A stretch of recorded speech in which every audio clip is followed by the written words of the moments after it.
So don't wait for an emergency. Call today for a free consultation and assessment. High Tech Power Systems Incorporated, locally owned and serving the CSRA since 1986.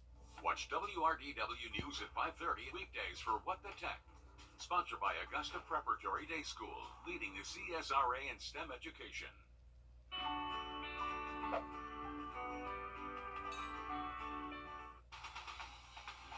Live from Augusta, you're watching News 12 live at 5. Well, live at 5, you're taking a live look here over Beach Island as we send things over to First Alert Chief Meteorologist Riley Hale. Riley, it's been another hazy and cloudy day for us as we have some of those prescribed burns in the area. The big question for us, though, how is our weekend looking as we head into Super Bowl weekend?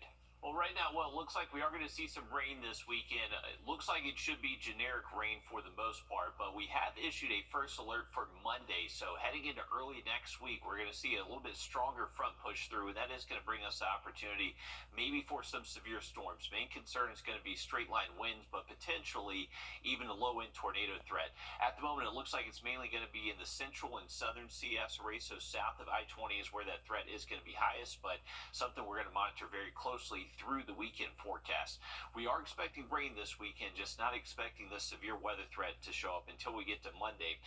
But the best rain chances will be Sunday. So outdoor plans tomorrow, just expecting another fairly cloudy and warm day. Not much rain out there for Saturday. We'll see some rain show up Sunday, most likely late into the day. And then Monday is where we do have that first alert in effect. And finally back to drier weather by Tuesday. Here's a current look across the area. A nice afternoon, just kind of cloudy out there for us, but temperatures not too far away from average. Most of us staying in the low and mid 60s right now, and temperatures tonight are going to stay pretty mild. Take a look at our evening planner. Through 10 p.m. we're still in the mid 50s, so overnight lows are going to be much warmer than average, all thanks to cloudy skies tonight and a good steady southwest wind. So mild start to our Saturday morning, and once again not expecting much rain out there for our Saturday, and warm temps, most likely more than 10 degrees above average for this time of year. We'll have a further look at that chance for severe weather by Monday in just a bit. Let's get a quick update on your First Alert traffic. And now, First Alert traffic.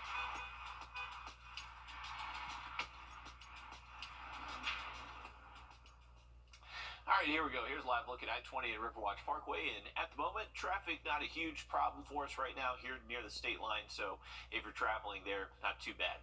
Now, out in Grovetown, there actually is a situation going on right near the John Deere plant, so this is right near William Few Parkway in Chamberlain, and there's a big police presence out here. I believe we are going to have an update in the show on this coming up here just shortly, but I would avoid this area of William Few Parkway just off of Lewiston Road if you can.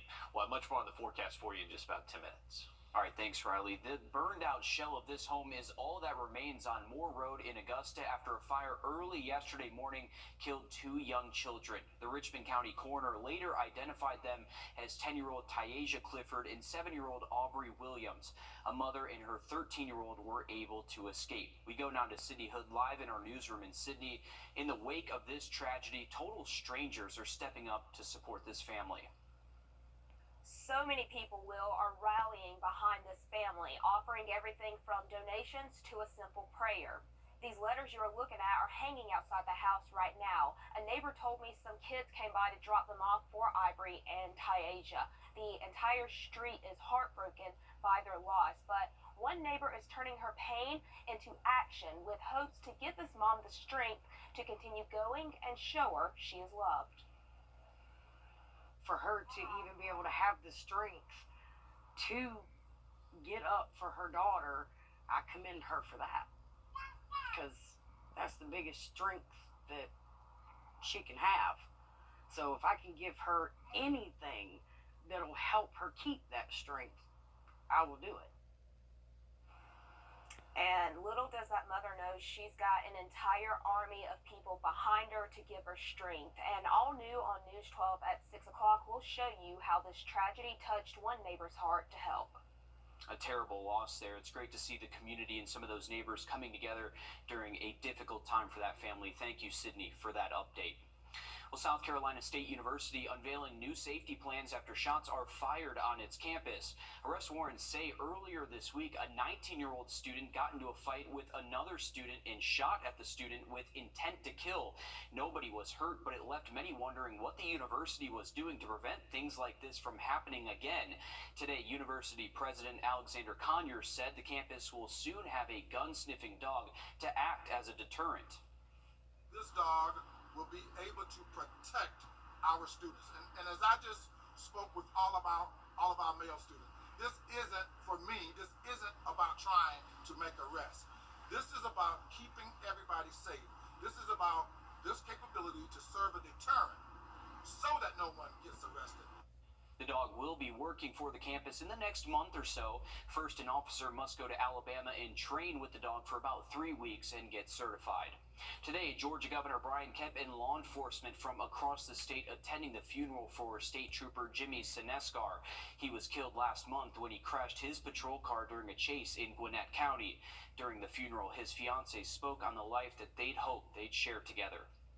When we first met, he told me, he said, "I'm going to make you my wife." He told me early on, and he knew. He told my parents. He told everyone. So he knew. And he even had a plan for how everything would play out. He told me he would join GSP. He told me that we would get engaged and stay long distance for a little bit. But he said, "I'm coming back to get you. I'm coming to get you from Virginia. I'm going to move you here to Georgia."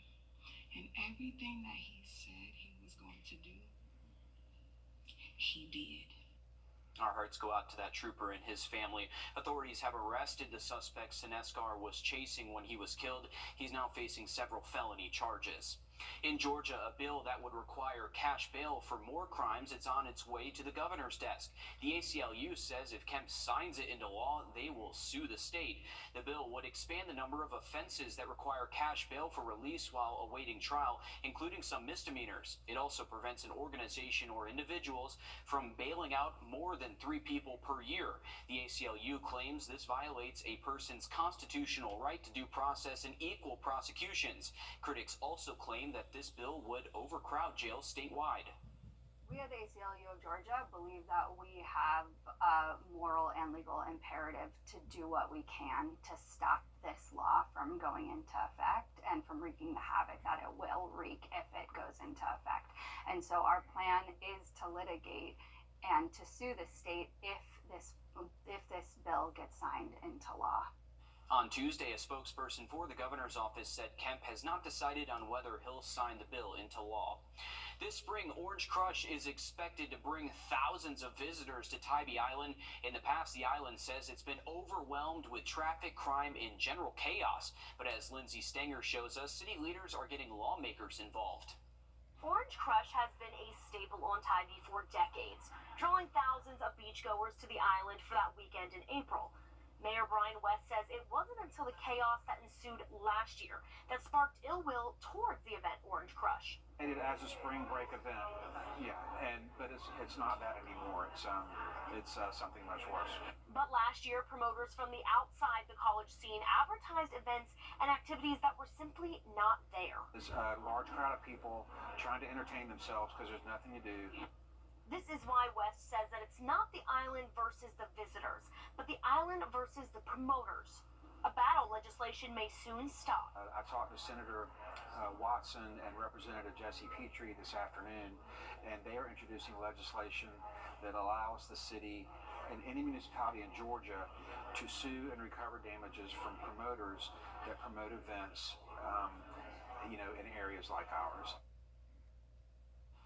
The legislation still has a long way to go, but Tybee Island officials are hopeful that it will put an end to unpermitted events on the island. Breaking news live at 5. This is the scene that we were looking at earlier today. I believe that we were trying to go out to Grovetown for breaking news, where there is a large police presence on William Few Parkway in Chamberlain Road. We're told that authorities are arresting forgery suspects. Not a whole lot is known at this time, but it might be a good idea to stick with that area, and we're working to learn more about that. I think that was the wrong view there, but we'll try to get you more on what's going out there in Evans. Switching gears now, a push to make it more convenient for South Carolinians 21 or older to restock their favorite adult beverages has cleared a major hurdle. This week, the state's House of Representatives passed a bill to allow delivery and curbside pickup of alcohol. Our State House reporter Mary Green has the details. Supporters of this bill say it's about modernizing South Carolina's sales to offer the convenience customers have come to expect while putting guardrails in place to prevent abuse. The delivery can only take place during the hours that you can buy it in your county or your city. And the sale of it can only be in the same zip code as the retail establishment that you order it from, or in a contiguous zip code. And the alcohol cannot be delivered if the customer is less than 21 years of age, failed to produce a valid ID, appears intoxicated, or the person's ID cannot be scanned. That's for alcohol delivery, which this bill would allow, along with curbside pickup from stores. The latter was temporarily available during the pandemic under the governor's executive order, but once that order expired, so did that option. According to the delivery company DoorDash, more than 30 other states already allow alcohol delivery through third parties, but some opponents expressed concerns this bill could exacerbate existing problems like alcohol abuse and alcohol-fueled violence. Let's don't proliferate alcohol and make it everywhere all the time. House members passed this bill in a 77-29 vote this week. Senators will need to approve it as well for the legislation to reach the governor's desk. Reporting from the State House, I'm Mary Green. Similar legislation has passed through a committee in the Senate where some Republican opposition has blocked a debate on it since last year. A bill making its way through Congress could hit South Carolina's tourism industry. How it could also hit your wallet. Coming up next, Riley. And we are going to see rain move in by Sunday, but with the chance for severe storms is going to be with us on Monday. A first alert in effect. Lots to talk about in that forecast coming up. Time and appliances, mattresses, TVs, audio, and tech. $396 and above. Going on now at BrandSmart USA. A quick correction for us here. This is a look over Grovetown where there's a big police presence there on William Few Parkway and Chamblin Road. We're told that authorities are arresting forgery suspects there. Not a whole lot is known at this time, but it might be a good idea to avoid that area. As you can see, traffic out there is pretty heavy. Stick with us as we work to learn more about this situation, Riley. Yeah, well, we'll do. And looking at our radar network, we are looking at cloud cover to stick with us tonight, but luckily staying dry. The rain is staying to our north and well to our west for this evening and to tonight. So heading out, no need for the winter coat. We're actually going to be pretty mild. Temps will actually stay in the 50s for this evening into late tonight. So if you are heading out this evening, luckily no need for the rain gear. Winds are going to be fairly calm most of tonight, but skies will stay cloudy out there and temperatures not going to feel too bad. If you are lucky enough to have a tea time out there tomorrow, morning tea times, no need to worry about an early morning frost or freeze delay. We're going to be well above freezing, waking up close to 50, and then afternoon highs most likely hitting the 70s for your Saturday. So a nice start to the weekend. It's really going to be Sunday. We have to worry about some pretty decent rain chances, and right now it looks to be mainly Sunday afternoon and especially Sunday evening and Sunday night. But temperature-wise, we are going to be feeling like spring over the next couple of days. Here's our rain chances Sunday. So kind of favoring anytime after lunchtime to really just see some hit or miss on and off downpours that will linger all the way into our Monday. But it's going to be Monday to where the main cold front side of the system shows up, and that could produce some severe weather for us. Here's a look at it. So through this evening, just cloudy skies out there. Temps will fall to near 50 by daybreak tomorrow morning. Once we get into the afternoon, that's when we'll see those highs in the 70s. Maybe if it stays a little bit cloudy in some spots, keeps them a little bit cooler, but that's going to be the thing. It's just your high temperature will be dependent on if you see a few peaks of sun or not. But luckily, everybody does stay dry through tomorrow afternoon. Once we get into our Saturday night, maybe a hit or miss shower out there, but it's really going to be late into our Sunday that the rain chances look better. So once again, early Sunday plants may be relatively dry. It's going to be by the time we get to around lunchtime, especially through the afternoon and into our Sunday night. And just take a look at all this heavy rain heading our way as this main system does show up on Monday. And that's where the storm prediction Prediction Center has highlighted that there is going to be the opportunity for a stronger storm or two that does favor the central and southern CSRA. So mainly south of I-20 is where it looks like those ingredients will be highest. But we have issued a first alert Monday in anticipation of this risk. So just a heads up, we'll have the opportunity for some strong storms and also some pretty heavy rain at times. These storms will be producing some rain rates that maybe could lead to some localized flooding, especially for those flood-prone areas. So that will be Sunday into Monday, where we could have some heavy downpours, but generally just a concern for flood-prone areas. Now, the first alert mainly in effect for those counties south of along and south of I-20. So including us here in Augusta, Aiken, Thompson, anywhere south, Waynesboro, Swainsboro, Millen, and Sylvania. So main concerns, damaging straight line winds, a few isolated tornadoes can't be ruled out, cloud to ground lightning, and that heavy rain. So just make sure you're keeping updated on the forecast through the weekend. We'll have the latest for you coming up Saturday and Sunday. Quick look at that 7-day. We will have the first alert Monday, but back to sunshine by Tuesday. Thanks, Riley. South Carolina runs on tourism, but a bill making its way through Congress would get rid of many credit card reward programs that travelers use. As Caitlin Ashball explains, many fear this will have a negative effect on the Palmetto State. Tommy Doyle with Palmetto Carriage Works says owning a tour company is all he's ever known. Really running commercial carriages for most of my life. I've never had another job.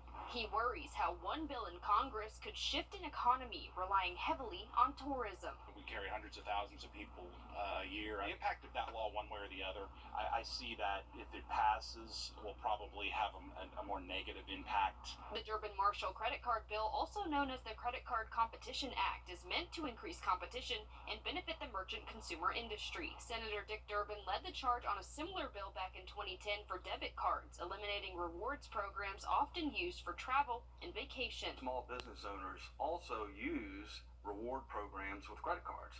They're buying inventory, supplies. The tourism industry fueled $12.8 billion into the South Carolina economy in 2022, according to the College of Charleston's Office of Tourism. The office claims more than 51,000 people are employed by tourism jobs in Charleston alone. During the summertime, we have over 100 employees. This time of year, we have sort of a core group of about 70. Both Doyle and Kirby believe this would be the better buy for big retailers, leaving small business owners in the dust. Bigger retailers, they've got a bit more muscle to negotiate with their fees and their percentages. There might be an argument that those bigger retailers are going to benefit a little bit more, and it's going to be the smaller guy that's going to get squeezed harder. It happened once before, and it was detrimental to consumers, to small businesses, and tourism. And so we've got to fight this. Consumers and small business owners, and most importantly, tourism, would lose. And Senators Lindsey Graham and Tim Scott did not respond to a request for comment on the bill's impact in South Carolina or how they're planning to vote. Well, still ahead, an assisted living facility is helping one woman recapture her career as a model. How she's reliving her days on the runway, coming up next. First Alert Radar, powered by Jim Hudson Automotive Group. Come on in to Davis Appliance and Furniture, where you can find the best deals in town. It's tax time, so when that refund comes in, it's the perfect time to get the furniture you've always wanted. For the brands you trust at the lowest prices, visit us at Davis Appliance and Furniture. Do you know why Automotive Group? Come on in to Davis Appliance and Furniture, where you can find the best deals in town. It's tax time, so when that refund comes in, it's the perfect time to get the furniture you've always wanted. For the brands you trust at the lowest prices, visit us at Davis Appliance and Furniture. Do you know why we have Extra? Get yours at Crystal. Come on in to Davis Appliance and Furniture, where you can find the best deals in town. It's tax time, so when that refund comes in, it's the perfect time to get the furniture you've always wanted. For the brands you trust at the lowest prices, visit us at Davis Appliance and Furniture. An assisted living facility in upstate South Carolina putting on an extra special fashion show for one of its residents. She used to be a model in New York and Paris, and thanks to a little help from her community, got to see the next generation of models walk the runway. Everyone come see how beautiful you are. She always was dressed to the nines. I like to wear nice things. Bright red that you love, right? She was a model in New York City in the 40s. I love to model. First of all, I love to put the clothes on. I could pick my own. She still very much carries herself that way. She wants everything to look just perfect. Miss Goodyear, I call her Margaret, everybody else calls her Peggy. We decided as a team, as like putting our heads together, that she would often talk about her days as a model. And when we were talking about it, we decided we thought a fashion show would be a good way to honor her. You remember modeling? Oh, I do. I loved it. We're going to relive those memories. Are we? Yeah. That would be fun. We do have local high school girls from this area, and they are going to come and put on a fashion show and walk the red carpet with Miss Goodyear. We saw an ad and we decided that we wanted to, just get back in our dresses and do something fun.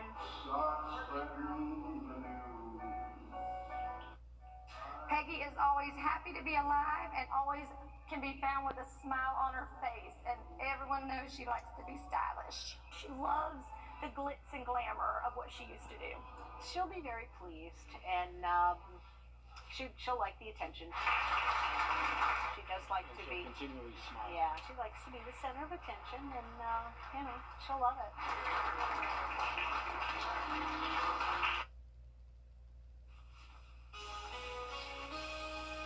All right, heading into the weekend, we do look to stay dry Saturday, but rain chances going up Sunday, especially later into the afternoon. We'll have another quick look at the forecast for you just after the break. Buy more, brakes for less. Make an appointment online. Give us a call or just walk in.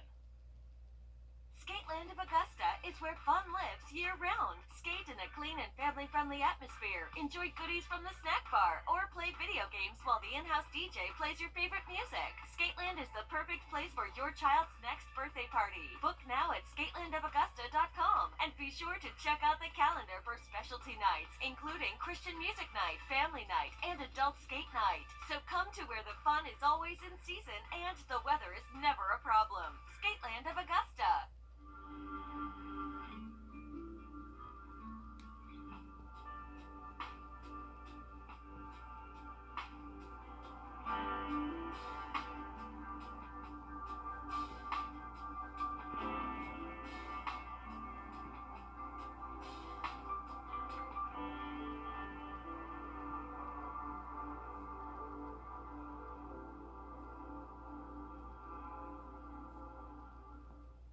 Buy more, save more at BrandsMart USA.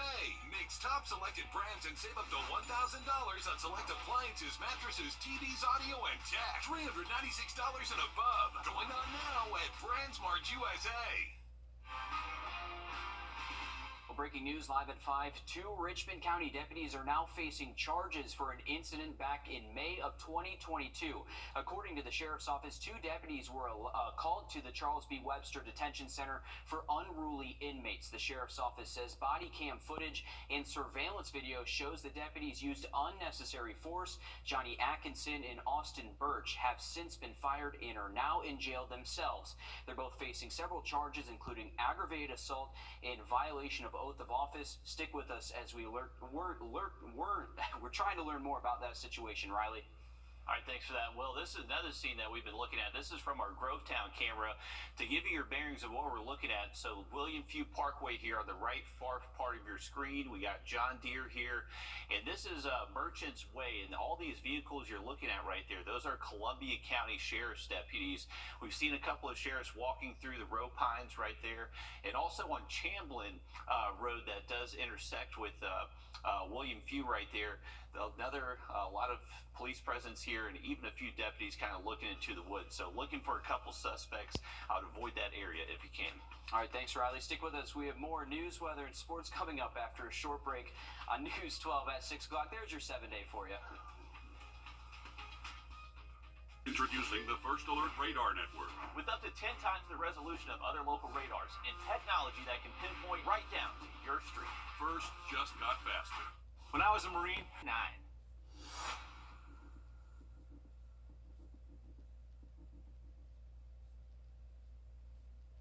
You're watching News 12 live at 5. Continues. All right, welcome back, folks. Here's a live look at our forecast heading into a weekend. And right now it does look mostly dry Saturday, but we are going to have to monitor the threat for some rain Sunday. Update today is that we have issued a first alert on Monday. There is going to be the opportunity for some severe storms rolling in Monday afternoon. So that is something we want y'all to stay updated on through the weekend. But for the rain Sunday, looks to be generic showers. Right now, not expecting much of a severe weather threat. And if you are heading out on this Friday night, not looking too bad temperature-wise. Temperatures still in the 60s for us here in Augusta and Aiken, just a little bit cooler up there towards the lake. But evening planner is going to stay pretty mild. We'll only drop through the 50s for the rest of this evening and tonight. So temperatures tonight will be close to 15 degrees above average. No need for that winter coat out there. Waking up tomorrow morning, most likely going to be close to 50 degrees. It is going to be a dry day tomorrow, but it is going to be cloudy. So cloudy skies, but expecting warm highs, most likely topping out to the low 70s north of I-20, mid 70s for us here in town. Have a look at those rain chances late into the weekend in just a bit. But let's get a quick update on your first alert traffic. And now, first alert traffic.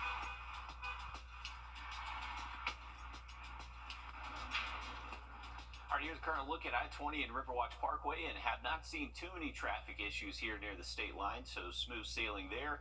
This is one spot in Grovetown that you may want to avoid. This is looking at William Few Parkway right here. We have the John Deere plant and also that intersection of Chamblin Road. So that is where we're seeing a big police presence. They're looking for a couple of suspects here and a lot of police activity here in this area. So avoid that part of William Few Parkway. Much more on our First Alert Monday for you in just about 10 minutes. All right, thanks, Riley. $500,000 is looking to bring fresh food to the Laney Walker community. A TD, Jake's Foundation, and Wells Fargo are donating $500,000 in hopes of building a grocery store for the Laney Walker neighborhood. As we're learning, this donation is now being integrated into the Laney Walker revitalization that's already happening there. Our Craig Allison is live from Laney Walker Boulevard. And Craig, what do we know so far? This has been a project that's been in the works for months. That's according to commissioners, and the hope is to soon work out a location so that they can hopefully get construction underway next year. Right now, Commissioner Jordan Johnson says the city is in talks with a few different groups that are interested in bringing a grocery store here, and that an update would come before the commission soon, so again, that construction would follow. Johnson says from his own experience growing up in Augusta, it's been more than a decade since Laney Walker Boulevard has had any form of a source for fresh food. The location will be accessible to not only folks in the Laney Walker community, but people all over downtown Augusta and the surrounding area. The goal is to make sure that we are addressing the food desert that has been in Laney Walker for decades. I mean, I believe the last grocery store on that strip that was open was in 2013, which was Gurley's. I shopped at Gurley's when I was a kid with my aunt, my mom, and the family. But the neighbors in the area, they deserve this. There also used to be a Kroger on 15th Street, but that closed about 7 years ago. All new on News 12 at 6 o'clock. We'll also hear from Commissioner Francine Scott on how she believes this project will also look to include the nearby medical and school districts. Much needed improvements for that community there, Craig. Thanks for that update. Well, developing this evening, the Richmond County coroner says possible human remains have been found in a wooded area near Highland Avenue. The sheriff's office says that they were called to the area at around 11 this morning for a suspicious situation. Deputies say a land survey crew made the call after finding the possible remains. We are working to learn more on that situation. Guilty verdicts are handed down in a 2019 deadly shooting that killed 22-year-old Gerald Walden. District Attorney Jared Williams says 23-year-old Tariq Collins and 32-year-old Devon Jones will now serve life in prison with no parole plus 5 extra years. Williams says the two are associated with the Crips gang. Lawyers allege the two ganged up on Walden, beating him before shooting him execution style. The future of ice hockey at the JBA is closer than ever. In November, Richmond County voters approved a sales tax that will go towards a brand new James Brown Arena, and an ice rink is now in the plans. Now a private investor is looking to bring a minor league hockey team to play on that ice. We have no doubt that it's going to be successful here, and we're ready to put our money where our mouths are. All new on News 12 at 6 o'clock, we're hearing more about the plans for the new JBA. Well, students are falling behind on reading skills. Today, the Georgia Department of Education announced a new measure to increase elementary school reading scores. Our State House reporter Abby Kasoris breaks down how coaches will be used to help public school teachers. It's been 4 years since the pandemic, and Georgia students' reading scores have not returned to pre-pandemic levels. The state announcing today they're hiring 60 new literacy coaches and deploying them in some of the lowest performing elementary schools. Early years, those elementary years, really established the foundation for literacy for students. Amy Denty is a former Georgia Educator of the Year and now the state's Director of Literacy.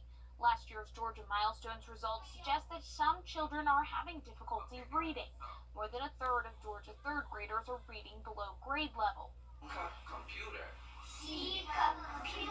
The Georgia Early Literacy Act, signed last year, requires schools to screen for reading deficiencies in kindergarten through third grade students. They identified 60 elementary schools across the state that will get a literacy coach to support all the teachers in that school. And so this is really a long-term plan about success for our students because they're going to be our leaders of tomorrow. Coaches provide more support, working with teachers on improving lesson plans, tag teaming phonics lessons, or identifying students who fall behind and give them one-on-one instruction. These positions will be supported through federal funds, $30 million over 3 years. And we're certain that that's a good investment of our federal funds and a good investment in our children and in our teachers. This program is modeled after one in Mississippi. The work of literacy coaches there have produced results some call a miracle. Their reading scores went from some of the worst in the nation to comfortably in the middle. In Atlanta, I'm Abby Kasoris. All right, thanks, Abby. Coffee lovers, listen up. The Augusta Coffee Trail is happening now. It's a mobile passport that takes you on a journey to 11 unique local coffee shops. By going to each shop, you get entered to win rewards and prizes. It's being run by Destination Augusta and is free to play. It's meant to show both visitors and locals what our coffee houses have to offer. I think both locals and visitors have a difficult time finding something that's unique to the area that they're in, and so Destination Augusta just loves to highlight those ways that we just shine as a place where local business can thrive, and the things that we can do to support that by sending people their way are really where our heart is. For every coffee shop that you do visit, you can get a sticker. At your 5th stop, you earn an I Love Augusta mug, which that you can redeem that at Destination Augusta's location on Broad Street. You can learn more on our website at wrdw.com. BMX racers are taking their skills to schools across Georgia. What they're teaching kids coming up next, Riley. We are expecting rain late this weekend, but we do have issued a first alert for next Monday. We'll take a look at the full forecast for you just after a short break. Time into $800 off Stearns & Foster adjustable mattress sets and up to $500 off Tempur-Pedic, plus up to $800 off Purple, and get 50% off Sealy too, only at Ashley.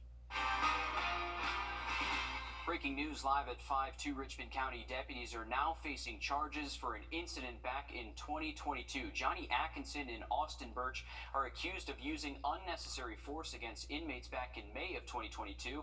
The sheriff's office says body cam footage and surveillance video from Charles B. Webster led to these charges, which include aggravated assault and violation of oath. We'll update you as we learn more with this story. Today marks 1 month since an EF2 tornado tore through downtown Bamberg. Since then, city and county leaders declared a disaster for federal funding. FEMA also came out to assess the damage. Entire buildings were destroyed, as well as parts of Bamberg's historic downtown and several homes. But today we learned Bamberg did not meet the FEMA threshold. Now the city is searching for other options. But the silver lining to all of this, not a single injury was reported from this tornado. And just looking at the damage there, especially from the Barrel Company, incredible that no one was hurt. As we check in with First Alert Chief Meteorologist Riley Hale. And Riley, we both got to see that damage out there from this tornado. It just goes to show how important these first alerts are that you guys put out. Absolutely. Well, definitely try to give that leeway to just let people know when rough weather is going to be on the horizon. And right now, we actually have issued a first alert for this upcoming Monday. So just after the weekend, once we get into Monday afternoon and evening, we are expecting a little bit of a stronger cold front to arrive, and that will bring us opportunity for severe storms, including the risk for strong wind gusts, maybe some isolated tornadoes, some lightning we have to worry about as well, and then some heavy rain with these storms passing through early next week. Right now, the main concern is looking to be be south of I-20, so we're really highlighting counties in the central and southern CSRA that have that highest risk. But just make sure you are staying updated on the forecast through this weekend. Currently speaking, if you're heading out this evening or tonight, we are expecting dry conditions. The rain is staying well off towards our west and towards our north. Just going to keep our skies pretty cloudy this evening into tonight. The clouds tonight are going to help keep our temperatures much warmer, so likely going to stay with lows close to 50 degrees late tonight. So if you're heading out this evening, definitely not going to feel too cold out there. Heading into tomorrow, Saturday looks to stay nice and dry, maybe a little bit breezy later into the afternoon, but just going to be another cloudy and warm day. Highs should actually be warmer than today, hitting at least the low 70s. So a good start to the weekend. The rain chances do go up on Sunday, so if you are heading out Sunday, it's really after lunchtime through the afternoon and through Sunday night to where those rain chances do look highest. Here's what it's looking like on our in-house model. So cloudy skies right now and staying pretty cloudy most of tonight. Waking up tomorrow morning near 50, and then those afternoon highs getting close to 70, depending on how much sun you see. So if you see a few more breaks in the clouds, maybe a little bit warmer. If you stay pretty cloudy, maybe just a little bit cooler. There is going to be the opportunity maybe for stray showers Saturday night. That would be after sunset. Not really going to impact us during the day. And Sunday morning right now, trending in the drier direction. It's mainly going to be around lunchtime, especially into our Sunday afternoon. Those rain chances do start to ramp up. And then Sunday night into Monday, that's when we're expecting the worst of this system to arrive on Monday, and that is going to be thanks to the cold front finally pushing all this weather east of us. So the Storm Prediction Center has issued a slight risk highlighted yellow here. That does include the central and southern CSRA and goes all the way to about the Florida line. Main concern is going to be strong straight line winds, but cannot rule out a couple of tornado warnings as well. So just make sure you are staying weather aware heading into Monday. A couple of heavy downpours could lead to some localized flooding issues, mainly a concern for flood-prone areas. So if you flood very easily, that's where we could see some of those minor headaches. But the first alert in effect, once again, just highlighting that severe weather threat. This is going to be for Monday.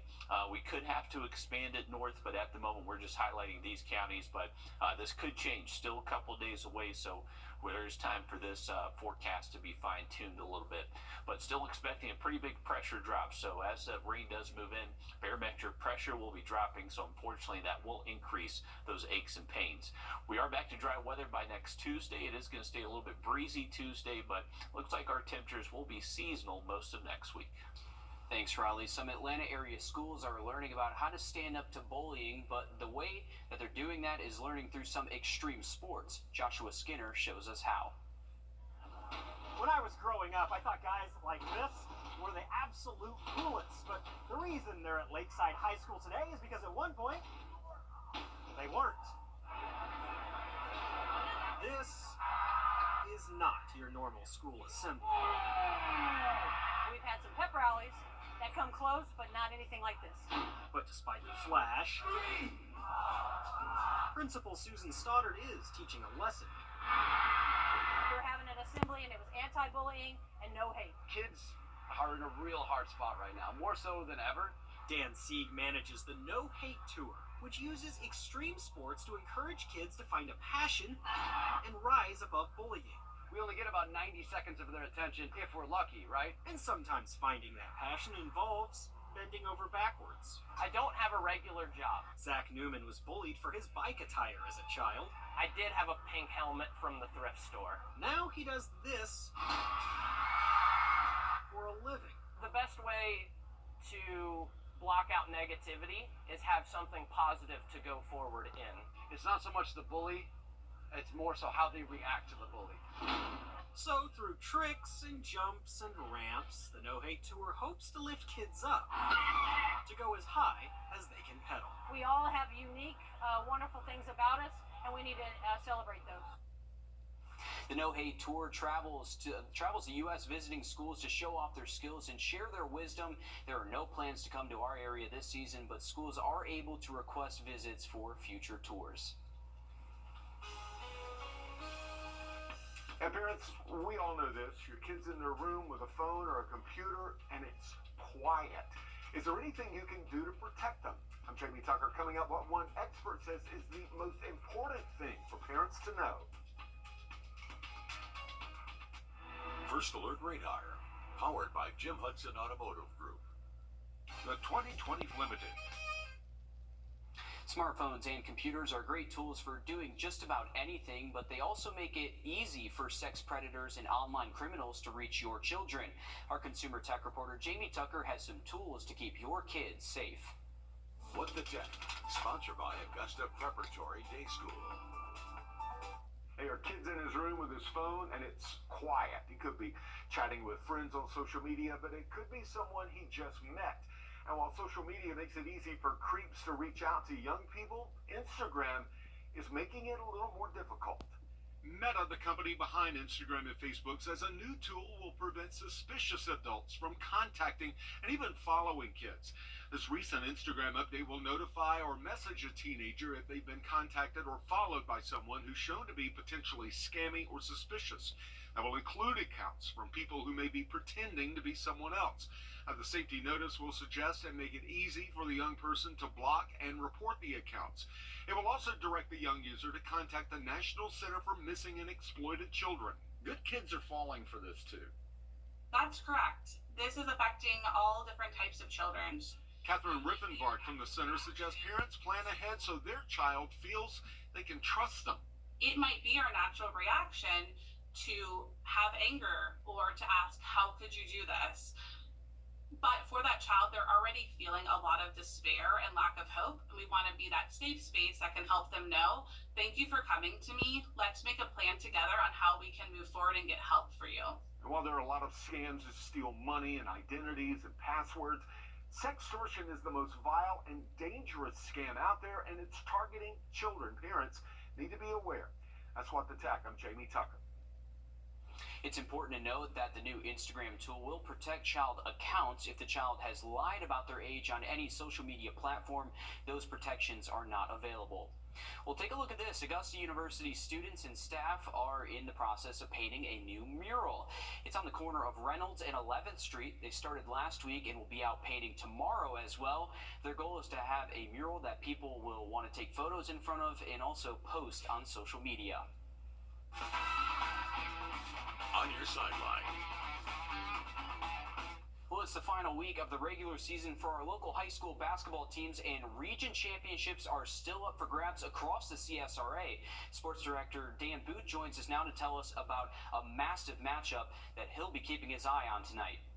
Tiebreakers are a funny thing because it feels like every region in South Carolina has their own way of doing things. After last night's chaotic finish between Fox Creek and Strom-Thurmond in the final game of the regular season, the Preds and the Rebs are tied atop the Class 2A Region 3 standings with identical 7-1 records. According to their region rules, Fox Creek and Strom-Thurmond will go at it one more time to get that region champion decided. That winner-go-home tiebreaker is tonight at Silver Bluff High School. The winner will earn a 1 seed in the playoffs, and the loser will drop down to the 2 seed. The opening tip is scheduled for 6 o'clock. I'll have the highlights, post-game reaction, and a full breakdown from this South Carolina showdown tonight at 11.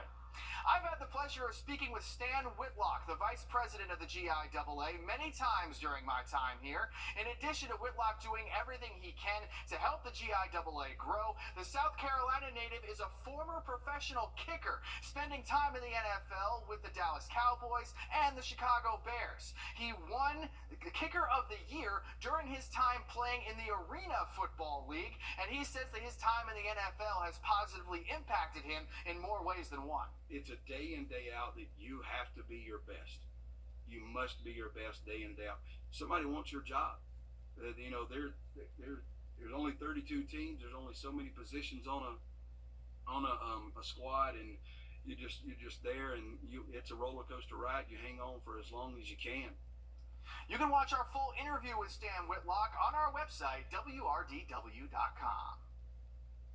All right, thanks for that, Dan. We're continuing our breaking news coverage here to follow a heavy police presence in Grovetown off William Few Parkway and Shamblin Road. There you can see the flashing lights there at the left corner part of your screen there. The Columbia County Sheriff's Office says that they're looking for multiple forgery suspects In the meantime, you may want to avoid that area. As we zoom in here, you can see investigators and deputies kind of combing through the fence area in some of those pine trees in the area. We see canine officers were out there as well, and they're kind of looking through those trees, looking through the area. We're not sure what they're looking for. Information has been kind of spotty here. We'll continue to follow this story and update you as we work to learn more. You may want to avoid that area, of course, with the heavy traffic as people are heading home for the afternoon. Stick with us. We'll have a look at your final forecast coming up after a short break here. The Brands Day. All right, welcome back, folks. Go back out to our Grovetown cam. We've been mentioning the high police presence here around William Few Parkway in Chamblin, right near the John Deere factory, if you're familiar with that part of William Few Parkway. We've seen a lot of cops out here walking through the pine rows, and they've had some dogs out there, so taking this very seriously, looking for these suspects. Definitely avoid the area if you can. If you are heading out tonight, temperatures staying pretty warm for us. We are going to enjoy dry weather through at least Saturday afternoon. Temps tonight going to stay in the 50s, believe it or not. So pretty mild out there tonight, and then seeing those highs close to 70 by tomorrow. The chance for rain will be much higher as we head into our Sunday afternoon, and then we have issued a first alert Monday. There's going to be the opportunity for severe storms then, so keep it here for those updates through the weekend. All right, thanks, Riley. Stick with us. We have more news, weather, and sports coming up after a short break on News 12 at 6 o'clock.